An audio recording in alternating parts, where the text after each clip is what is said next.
Oggi compiamo un passo concreto verso la tutela dell'ambiente e la sicurezza del nostro territorio. Con l'approvazione in giunta del progetto esecutivo per la realizzazione dei piani di indagine preliminare sulla discarica dismessa di Contrada Consolida, diamo avvio a un intervento atteso da tempo, fondamentale per avviare la bonifica di un'area a sospetta contaminazione.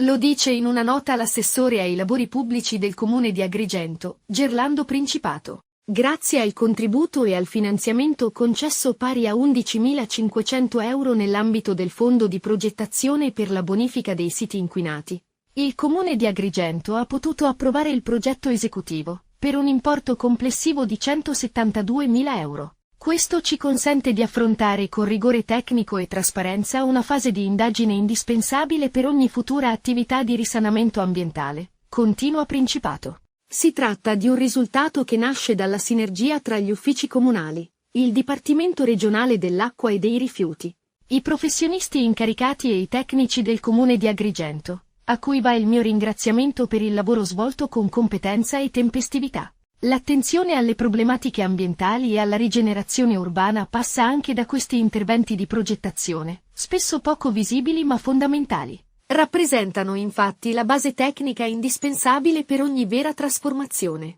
Continueremo a lavorare affinché ogni parte del nostro territorio, anche quelle più marginalizzate, possa essere risanata e restituita in sicurezza alla comunità, conclude l'assessore.